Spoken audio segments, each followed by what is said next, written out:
Hello po, Tita Darlene. Hello po, Tita Darlene. Thank you so much po. Hello, it's me, Darlene Vlog.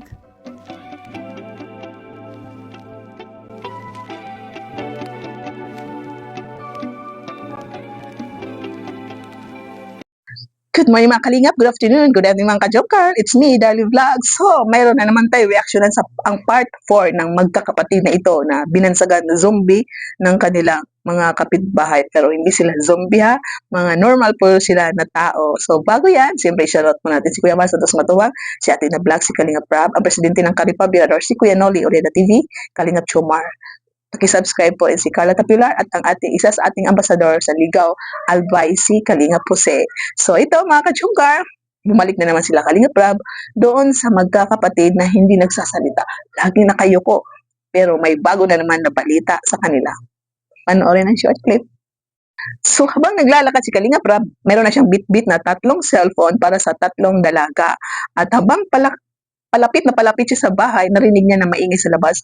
Nasa labas pala ang magkakapatid at ang nangyari, nagsitakbuhan na naman. No? Instead na salubungin si Rab na, hello Kuya Rab, nagsitakbuhan. Ang iba pumasok sa loob ng bahay, ang iba pumasok doon sa mga, mga halaman, doon sa kasagingan, nagtago. Nakakatuwa po ang mga batang ito. Mamaya, malalaman niyo kung ano ito. Tara, sigurado. Ito po ay request din or suggestions ng mga viewers natin na dalhin natin ito para daw ma-expose sila sa... Ito kayo! Si Chris yun, di ba? Nakaputi. Nagtakbo. Habulin mo. May tao dyan, bro? Sino? Ha? Sila. Dito sila? Dito sila? Isa lang dito. Ay, isa lang? Ha? Chris! Tawagin mo ang kapatid mo.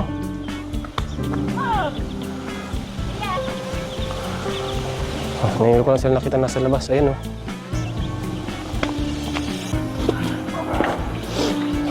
Hindi ka pinansin? Hindi kayo napiran? Hindi napiran.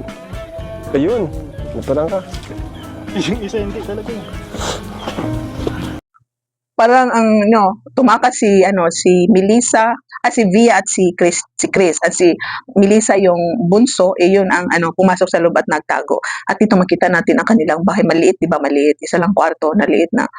Parang lang siya, parang yung kahoy ng coconut, tapos hiniwa 2 beses, 3 beses, yun ang dingding ng bahay nila. So itong isa to sa plano ni Rab, pangarap ni Rab na mapabahayan sila, na dapat daw medyo malapit-lapit sa maraming tao para ang mga bata ito na masanay. So sana one day mapabahayan sila, no? Kasi alam po natin ito si Rab ay ang pinapabahayan niya is sunod-sunod na ka-line up, pero minsan may inuuna siya yung talagang needed talaga na kailangan talaga ng pabahay. Pero kung nakita ni Kalinga Rab na parang kailangan muna ng sponsor o mag-ipon-ipon muna, hindi mo na sila napapabayan. Kung example, may natitirhan muna sila, tapos hindi naman pinapaalis muna, hindi muna nauulanan.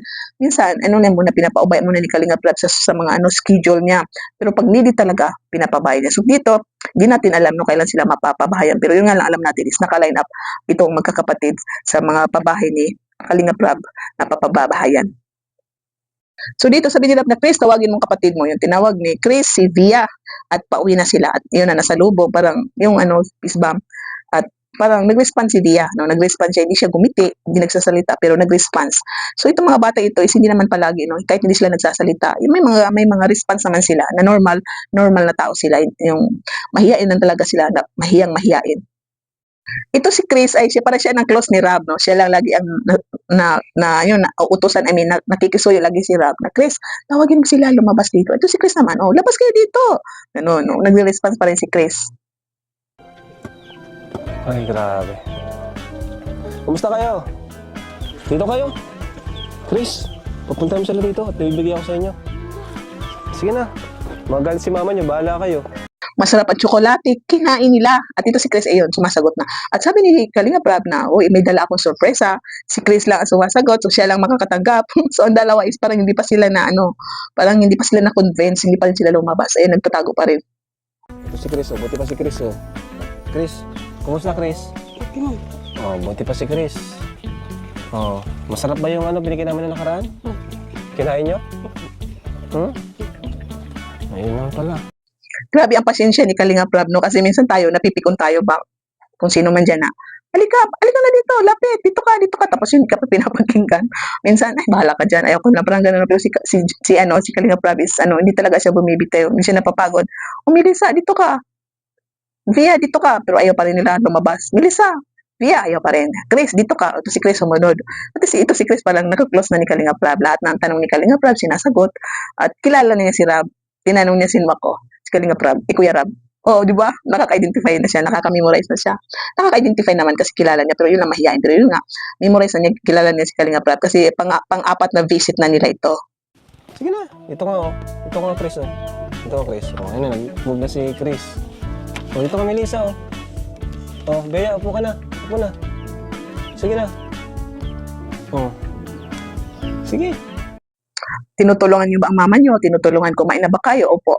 Tapos sabi ni Kalinga Prab, talaga, hindi pa rin sila lumalabas, sumasagot. Kaya ito si Ridsin lumabas. Melissa, Bia, labas na kayo, Be. Labas. Oh, parang wala pa rin, hindi pa rin sila lumalabas. Kaya sabi ni Kalinga Prab, nako, parang si Chris lang makakatanggap nitong regalo ko, pero mga bata, hindi pa rin sila na-convinced na lumabas.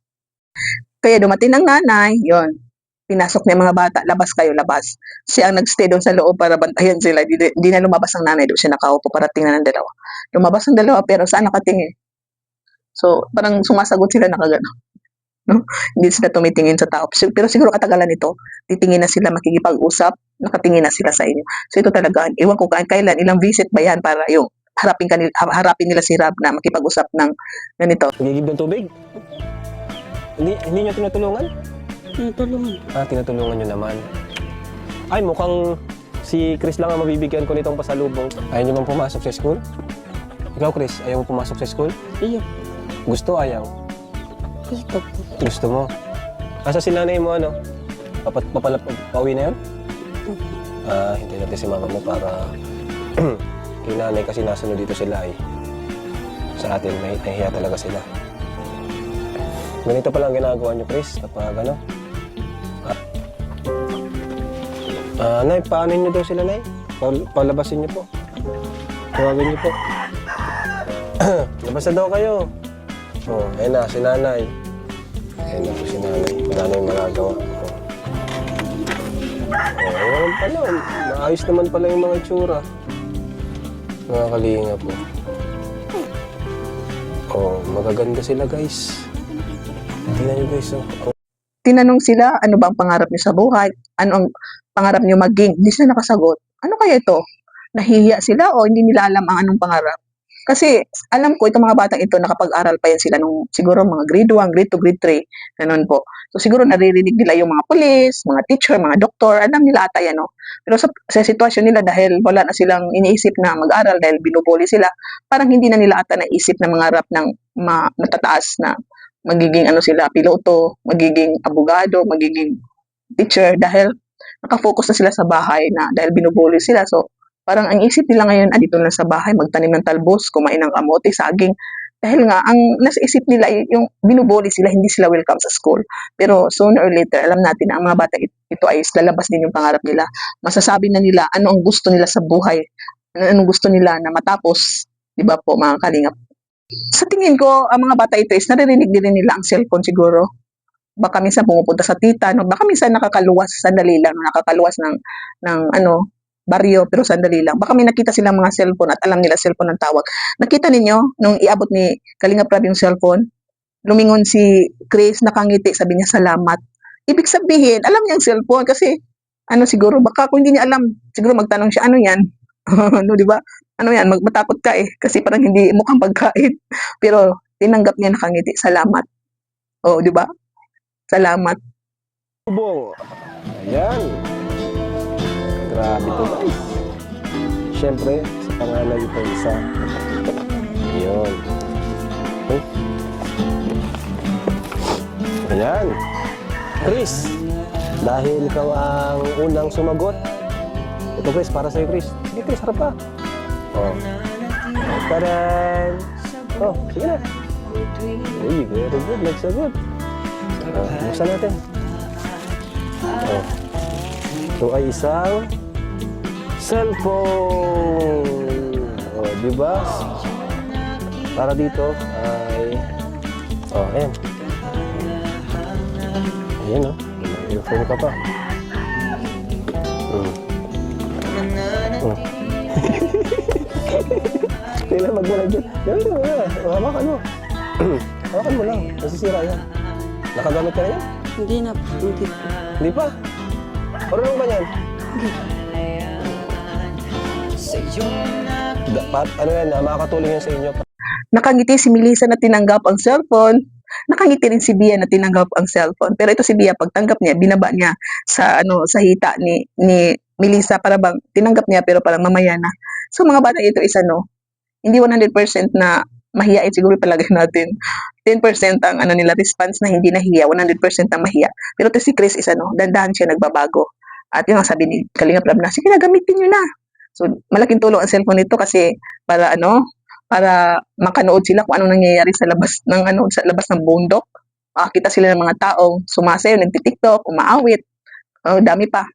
Pero yun lang, sana itong cellphone na ito is positive ang makatulong sa kanila na positibo, hindi masira yung nila, buhay nila na lagi nila ng si cellphone. No? Sana hindi sila magkaroon ng boyfriend dahil sa cellphone na ito dahil alam po natin na ngayon ang mga kabataan nagkakaroon ng textmate, chatmate, nagkakaroon ng friends sa Facebook, nagliligawan dahil walang pangarap na makatapos, mamaya nag-asawa.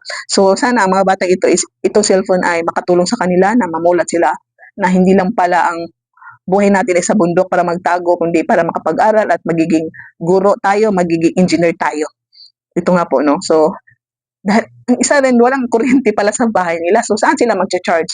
Siyempre, pupunta sa kapitbahay, yung may mga ilaw doon mag-charge. So, sana itong mga batang ito is hindi mahiya mag-charge para yun, wala rin internet ata dyan. So, kailangan nila magpaturlong. Baka may mga pinsan sila na marunong.